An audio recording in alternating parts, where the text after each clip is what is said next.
ఈ రోజు విశాఖ తూర్పు నియోజకవర్గం ఇసుక తోట రజక వీధి సంఘం బిల్డింగ్ వద్ద విశాఖ తూర్పు నియోజకవర్గ సమన్వయకర్త మొల్లి అప్పారావు ఆధ్వర్యంలో కోటి సంతకాల కార్యక్రమం. ఈ కార్యక్రమంలో ముఖ్య అతిథులుగా కురసాల కన్నబాబు, కేకే రాజు తదితరులు పాల్గొన్నారు. ఒక 500 నుంచి 600 పడకల బెడ్డెడ్ మల్టీ స్పెషాలిటీ హాస్పిటల్ నిర్మాణం చేసి ఈ రాష్ట్రంలో నివసించే ప్రతి ఒక్కరికి కూడా ప్రభుత్వమే ఆరోగ్య పద్ధతి కల్పించాలనే ఉద్దేశంతో ఒక మంచి సంకల్పంతో 2023లో కోవిడ్ తర్వాత మెడికల్ కాలేజీలన్నింటినీ కూడా ల్యాండ్స్ అన్ని కూడా అలాట్ చేసి ఫైనాన్షియల్ శాంక్షన్ చేసి అడ్మినిస్ట్రేటివ్ శాంక్షన్ చేసి 17 మెడికల్ కాలేజీల నిర్మాణం కూడా ప్రారంభించి అందులో 7 మెడికల్ కాలేజీల నిర్మాణాన్ని పూర్తి చేసి 5 మెడికల్ కాలేజెస్ లో అడ్మిషన్స్ కూడా స్టార్ట్ అయిన తర్వాత ఈరోజు ఈ కూటమి ప్రభుత్వం అధికారంలోకి వచ్చిన తర్వాత కేవలం ముఖ్యమంత్రి చంద్రబాబు నాయుడు గారు తన తనయుడు లోకేష్ స్వార్థపూరిత రాజకీయ ప్రయోజనాల కోసం అధికారం ఉంది కదా అనే అహంకారంతో ప్రజలిచ్చిన అధికారాన్ని ప్రజల బాగోగుల కోసం, ప్రజల కష్టాలు తీర్చడం కోసం, ప్రజల ఆరోగ్య భద్రత కల్పించడం కోసం కాకుండా దుర్వినియోగపరిచి కేవలం చంద్రబాబు నాయుడు గారి వెనుకున్న కొంతమంది వ్యక్తుల్ని వారికి మెడికల్ కాలేజీలన్నీ కూడా కట్టబెట్టి వారిని ఆర్థికంగా బలోపేతం చేసి ప్రజల ఆస్తిని దోచుకుని ఆ దోచుకున్న ఆస్తుల ద్వారా రాబో రోజుల్లో ఎన్నికల్లో మళ్ళీ ఓటుకు నోటుతో రాజకీయాలు చేయాలనే ఉద్దేశంతో చంద్రబాబు నాయుడు గారి మెడికల్ కాలేజీలన్నింటినీ కూడా ప్రైవేటీకరించడం జరిగింది.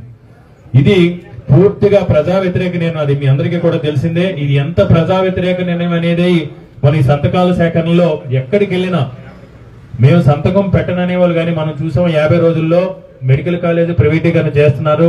దానివల్ల భవిష్యత్ తరాలు నష్టపోతాయి. దీన్ని జగన్మోహన్ రెడ్డి గారు కంకణం కట్టుకున్నారు. ఎట్టి పరిస్థితుల్లోని ప్రజల్లో చైతన్యాన్ని తీసుకొచ్చి ప్రజలు వైఎస్ఆర్ కాంగ్రెస్ పార్టీ శ్రేణులు కలిసి ఒక ఉద్యమాన్ని చేసి ఈ ప్రభుత్వాన్ని మేలుకొల్పి ఈ ఉద్యమంలో కోటి సంతకాల సేకరణ ద్వారా గవర్నర్ గారికి నివేదించి ప్రభుత్వ మెడికల్ కాలేజీలు ప్రభుత్వ రంగంలోనే కొనసాగే వరకు కూడా ఉద్యమాన్ని కొనసాగిందామని జగన్మోహన్ రెడ్డి గారు తీసుకున్న నిర్ణయాన్ని ఎంత పెద్ద ఎత్తున సమర్థిస్తున్నారనే మనందరికీ కూడా తెలిసిందే. ఈ రోజు రాష్ట్ర వ్యాప్తంగా ఉన్న 175 నియోజకవర్గాలను కూడా 60,000 మినిమం చేయాలంటే కొన్ని నియోజకవర్గాలు ఇప్పటికే 1,00,000 సంతకాల సేకరణ కూడా పూర్తవడం జరిగింది. మీ నియోజకవర్గంలో కూడా నాకు తెలిసి 60,000 కంప్లీట్ అవడం జరిగింది. అందుకంటే మా అందరినీ కూడా అభినందిస్తున్నాం. ఈ సంతకాల సేకరణలో మీ సమన్వయకర్త మొల్లప్పారావు గారు చాలా బాధ్యతగా తీసుకుని ప్రభుత్వం పార్టీ చెప్పిన ఈ కార్యక్రమాన్ని ప్రజల మేలు కోసం చేస్తున్న ఉద్యమాన్ని తన భుజస్కంధాలపై వేసుకుని వార్డు అధ్యక్షులు గాని, కార్పొరేటర్లు గాని, మాజీ కార్పొరేటర్లు గాని, అనుబంధ సంఘాల నాయకులు గాని అందరినీ కూడా కలుపుకొని ఒక పక్కా ప్రణాళికతో ఈ రోజు వరకు కూడా 60,000 పైచీలకు ఇంకా పూర్తి చేయడం జరిగింది. మనకి ఇంకా ఒక 4-5 డేస్ టైం కూడా ఉంది. దీన్ని చేయడానికి ఇంకా 4-5 రోజులు టైం కూడా ఉంది. ఈ టైం కూడా మనం ఉపయోగించుకుని 75,000 తగ్గకుండా ముందుకు ఈ సంతకాల సేకరణ చేసే ద్వారా మీ సమన్వయకర్త మొల్లప్పారావు గారికి మీ అందరూ సహాయ సహకారాలు అందించాలని విజ్ఞప్తి చేస్తూ, మరీ ముఖ్యంగా మీ అందరికీ కూడా తెలుసు ఈ రోజు సంక్షేమం అంటే ఆ రోజు పేదవాడి ఆరోగ్యం అంటే గుర్తుకొచ్చేది డాక్టర్ వైఎస్ రాజశేఖర రెడ్డి గారు ఆయన తీసుకొచ్చిన ఆరోగ్యశ్రీ.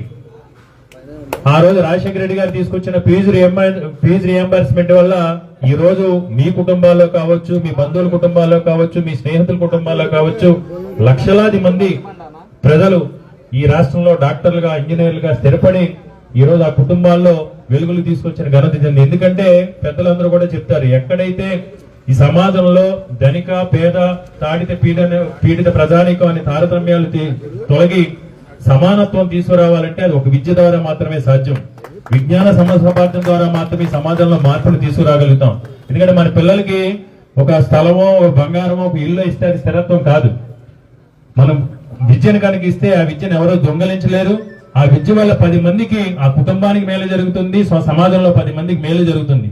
వాటన్నిటిని కూడా గ్రహించి ఆ రోజు రాజశేఖర రెడ్డి గారు విద్యారంగంలో గానీ, వైద్య రంగంలో గానీ సంస్కరణలు తీసుకురావడం జరిగింది. ఆ రోజు రాజశేఖర రెడ్డి గారు ఒక అడుగు ముందుకేస్తే ఈ రోజు జగన్మోహన్ రెడ్డి గారు 4 అడుగులు ముందుకేసి విద్య, వైద్య, ఉపాధి, ముఖ్యంగా వెనకబడిన వర్గాల వారి ఆర్థికంగా, సామాజికంగా, రాజకీయంగా ముందుకు తీసుకురావడం కోసం ఆయన తీసుకొచ్చిన సంస్కరణలన్నీ కూడా మీ అందరికీ కూడా తెలుసు.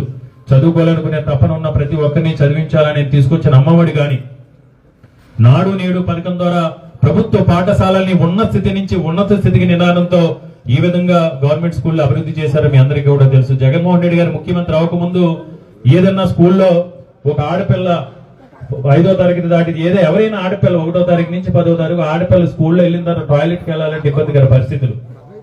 ఆత్మాభిమానం చంపుకొని ఏ చెట్టు చాటుకో గోడ చాటుకి తాగతాయిలు ఆట పట్టించే పరిస్థితులు, అవన్నీ కాపాడుకోవడం ఆత్మగౌరవం కోసం పొద్దుడు స్కూల్కి వెళ్ళిన పిల్లలు సాయంత్రం వచ్చే వరకు కూడా ఇబ్బంది పడే పరిస్థితులు, ఆ ద్వారా అనారోగ్యానికి పాటుపడే పరిస్థితులు మనం చూసాం. వీటన్నిటిని కూడా అధిగమించి జగన్మోహన్ రెడ్డి గారి విద్యా వైద్య రంగంలో తీసుకొచ్చిన మార్పుల వల్ల ఈ సమాజంలో ప్రజలకు మేలు జరుగుతుంటే అది చూసి ఓర్వలేక ఈరోజు చంద్రబాబు నాయుడు గారు వీటన్నిటిని కూడా తూట్లు పడుస్తూ ప్రజా వైద్యానికి తూట్లు పడుస్తున్నారు. వైద్య రంగానికి విద్యా రంగంలో కూడా తూట్లు పడుస్తూ ప్రజా వ్యతిరేక నిర్ణయాలు తీసుకుంటూ ఈ రోజు మీ అందరికీ నేను ఒకటే చెప్తున్నాను, చంద్రబాబు నాయుడు ఎప్పుడు ఎన్నికల ముందు ప్రజలకున్న ఆశావాదాన్ని అవకాశంగా తీసుకుని మభ్య పెట్టి మాయ చేసి అమలు కాని అబద్ధ హామీలతో అధికారంలోకి వచ్చిన తర్వాత గతంలోనే చూసాం, 2014లోనే చూసాం డాక్టర్ అక్క చెల్లెలు ఏ విధంగా మోసగించారు. ఈ రోజు కూడా అదే పరిస్థితులు ఉన్నాయి. ఈ రోజు విద్యని వైద్యాన్ని వ్యాపారం చేసి దోచుకోవాలనే ఒక దుర్మార్గపు ఆలోచన ఉన్న నాయకుడు చంద్రబాబు నాయుడు గారు. పేద ప్రజలు పేదలుగా ఉంటే మాత్రమే రాజకీయాలు చేయగలుగుతాం, పేదలు అభ్యున్నతి సాధిస్తే పేదలు వృద్ధిలోకి వస్తే ధన ప్రవాహంతో రాజకీయాలు చేయలేమనే ఒక దుర్మార్గపు ఆలోచనతో ఉన్నటువంటి నాయకుడు చంద్రబాబు నాయుడు గారు. కాబట్టి కోటి సంతకాల ఉద్యమంలో ఈ ప్రభుత్వానికి ముఖ్యమంత్రి గారికి చంపపెట్టులా ఉండే విధంగా మనం ఇంకా ఉన్న 4-5 రోజులు కూడా మనం ఉపయోగించుకుని ఈ కార్యక్రమాన్ని మరింత